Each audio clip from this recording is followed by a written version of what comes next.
Hello and welcome to Carleton University. My name's Mark and I work with the first year engineering support team in the Engineering Academic Support Office, and I oversee the Elsa McGill Learning Center. In this video, we'll review some of the strategies to manage the first year engineering workload. By the end of the presentation, you'll have learned some tried and true learning strategies that will help you excel in your first year engineering courses. Many of the strategies and tips shared in this video are words of wisdom from upper year engineering students. In this video, we'll talk a bit about the transition to university, cover 10 tips for academic success, and introduce the learning management system, Brightspace. Learning in university can present new challenges for students coming from high school. Being in this new learning environment will require that you reflect on your existing learning strategies and academic behaviors. You will need to evaluate what strategies and habits to continue, those that have led to academic achievement, and which to discontinue, those that have been detrimental to academic success or are no longer a good fit for the independent learning required in university. Now is also an ideal time to try new strategies to ensure that you are taking the strides needed to excel. In the next few slides, we'll cover our top 10 know-hows and strategies that will help you achieve the most learning from your courses.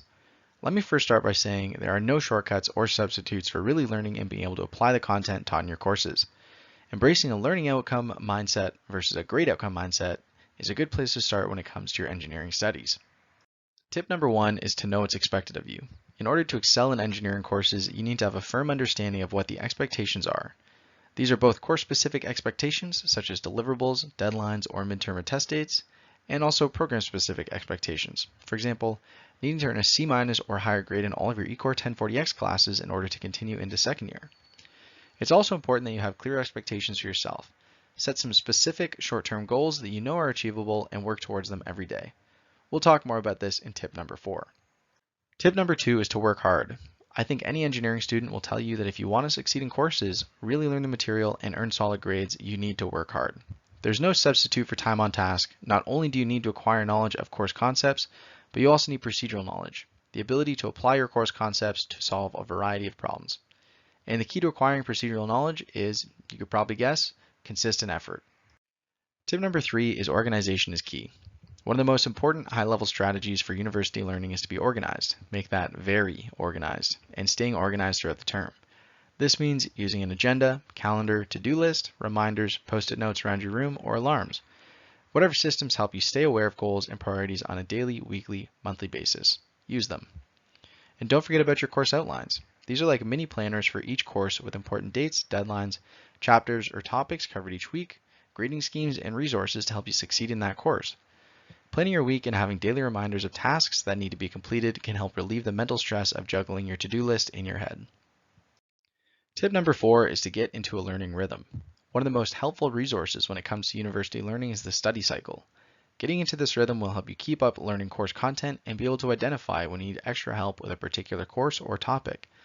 I cannot stress this enough that learning in engineering courses needs to happen outside of your scheduled class times. This study cycle image demonstrates an effective way to learn. First, you start with preview.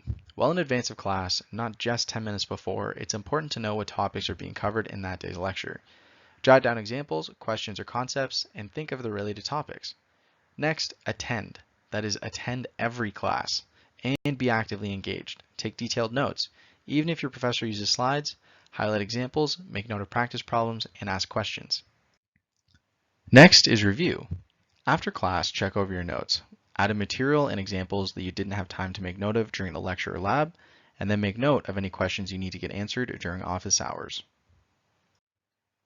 Next up is study. You need to do this every week for every class. We suggest 1 to 2 hours of designated weekly study time per course, in addition to the time you're spending in lectures, labs, and completing assignments. Some students prefer to study on their own, others with a group. The Elsa McGill Learning Center coordinates study group signups if you're looking to connect with classmates for study sessions. And then finally, before your next lecture, when you'll start this whole cycle all over again, test yourself. Your textbook will have practice problems, retry the examples presented in class, or ask your TA for extra practice problems. At this point, you'll also be able to self-identify when you need extra help. Better now than during the next midterm or exam.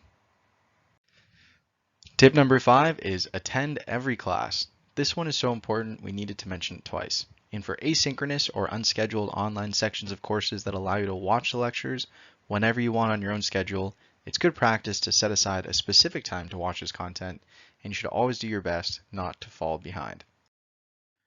At tip number 6, we have practice all the problems and review your solutions. Consistent effort beats bursts of speed, and with material that builds on itself week after week, falling behind by just a week or two can be overwhelming to catch up on.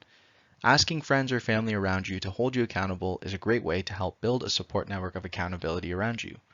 Another benefit of completing practice problems and reviewing solutions is that you will know when you need to seek assistance and reach out to teaching assistants or the Elsmega Learning Center scholars before your professor is on to the next course topic.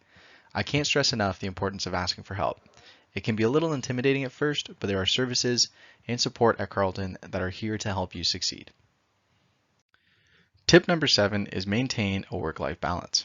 It may sometimes feel like there's not enough time in the day to do everything you want, which is why it's important to work off a schedule and reserve time for yourself. University is stressful, and you need to take time for yourself, your friends, and most importantly, to sleep. This is a good time to think about what helps you recharge. Maybe it's a sport or volunteering or spending time with friends. Having commitments that are non-academic are important to your overall well-being. Make space to reward your achievements. For example, after submitting a lab, go for a walk, play your favorite video game, or spend some time with one of your hobbies. Tip number 8 is to have a designated learning space. Whether it's a space at home, in the library, or another on-campus study space, having one spot that's conducive to learning is key. Some considerations for an effective learning environment are a good writing surface, textbooks or other study materials close by, limited outside distractions, and making sure you have all the resources needed for completing your coursework, such as a pen or pencil, a calculator, drawing materials, etc. As a note, you should also consider what times of day you are the most productive. This is almost never after 11 p.m. Tip number 9 is stay connected. Email and the university's learning management system, Brightspace, are the only means of communication that university officials, such as professors and the eCourse support team, for example, will use to contact you. As such, you need to check your emails and course pages at least twice a day to ensure you don't miss any announcements or updates.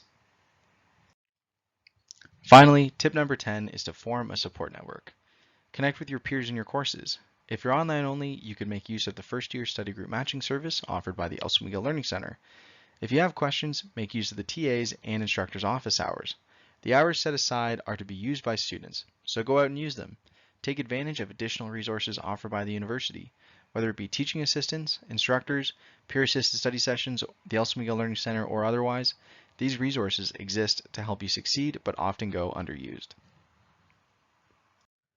As I mentioned earlier, university professors use the online learning management system extensively.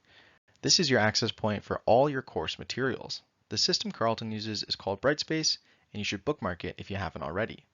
Brightspace will be the home to all of your course pages and is where you can access all of your course information, including assignments, course outlines, announcements, lecture slides, links to online tests, and links to access your online lectures, submit labs, participate in discussions, and much more. Because of how Brightspace is integrated, you will have a different page for each of your courses and your labs, as you can see on this slide. If you are looking for more information on Brightspace, you can check out the link at the bottom of this slide to take you to a catalog of information put together by Teaching and Learning Services. As a reminder, the first-year eCourse support team in the Engineering Academic Support Office prepares first-year engineering student block schedules, offers registration assistance, provides academic advising for all first-year engineering students, and can offer guidance as you prepare to begin your engineering studies. This team will be your go-to contact leading up to and throughout your first year in engineering.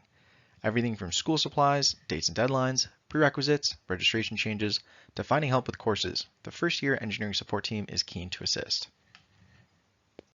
Thank you for tuning into this video to learn about managing the first-year engineering workload. We hope that you'll try out some of the learning strategies and access resources we shared today.